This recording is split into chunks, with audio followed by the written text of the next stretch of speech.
All right, we need to talk a little bit about object-oriented design. Now, if you're doing something else, you need to close that tab. You need to completely focus on this because this is a little tricky, but it's also really, really important to everything we're going to do from now on. So I want you to think about the classes that you've kind of developed so far. So some of them, they had a main method that kind of ran something. And sometimes you just had a class that just had a bunch of methods. And that's, one way that you can run things. And you can have a class that's just basically a box to store methods in. But that's not really utilizing the full power of what the class system can do. Something that you can do with classes is you can create an instance of a class. Now, what that basically means is, let's say I make the Pac-Man class. Okay, if you've never played this game, it's this little guy, he goes around eating things, okay? So I've made this Pac-Man class.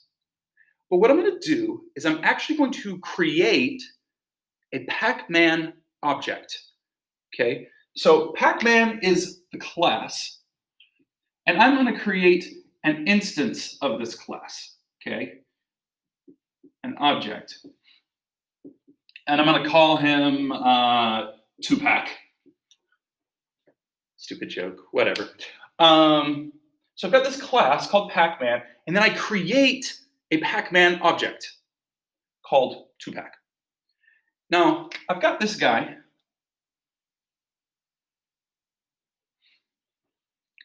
And I know that I've got this one guy, and maybe I need to also create more of these in the future. So what I'm going to do is I'm going to make a blueprint for what it means to have a Pac-Man.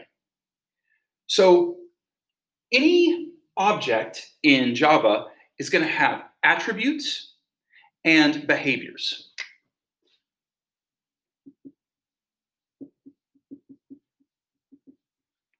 And behaviors. Now, attributes are basically going to be our instance variables.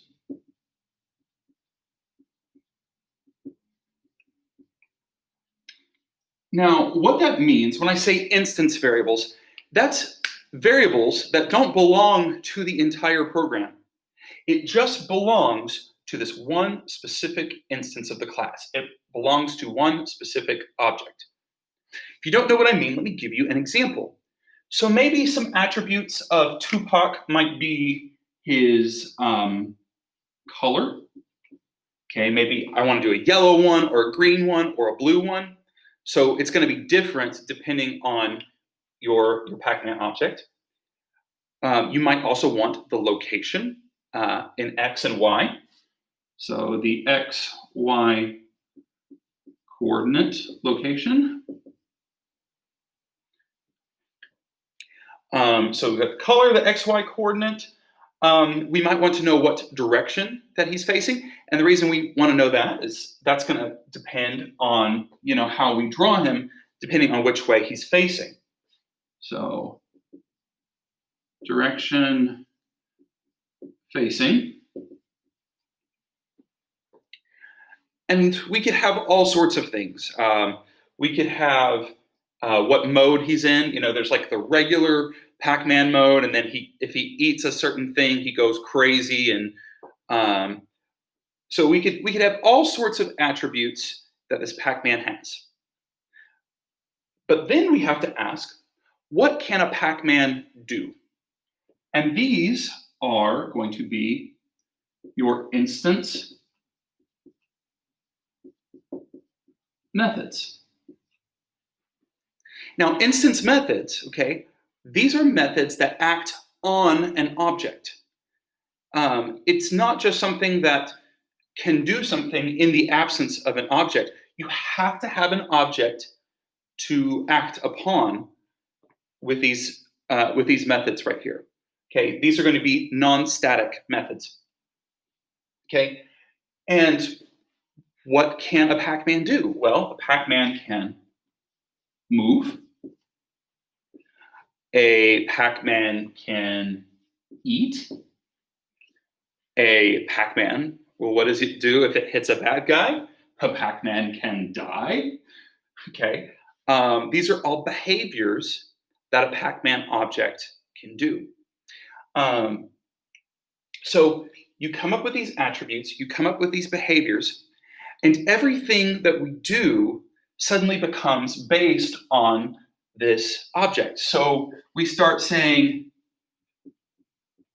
2pac dot move, okay? Or we say 2pac dot die, okay?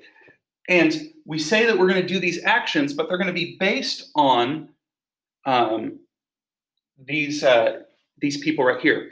But before we can do all these behaviors, we have to create one. And whenever we create one, we have to spell out what attributes it has. So maybe in the beginning, I say that the color is yellow. Maybe the x coordinate is 100 and the y coordinate is 100 and the direction facing is right. So I have, I don't think I have a yellow marker. Let's pretend my orange marker is yellow. And I've got this yellow Pac-Man who's at a certain place and he's facing right. And then I can start doing all of these behaviors.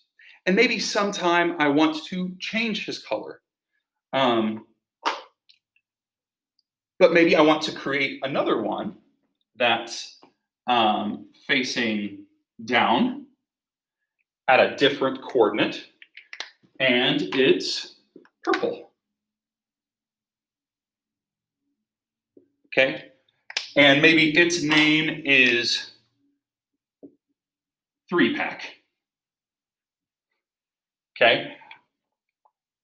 And I can do these same actions, but I have to specify that I'm doing it on this different object.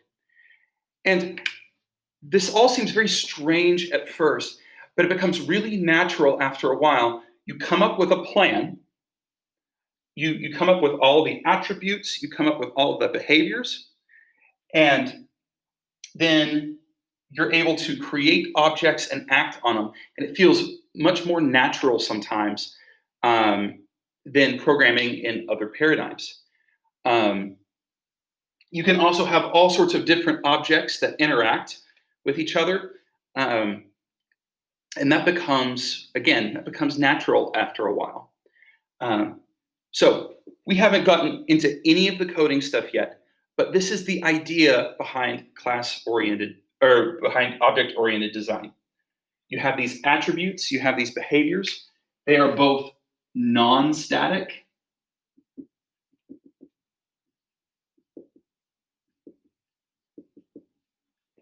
So before, when we would say something was static, now we're going to take that static word away.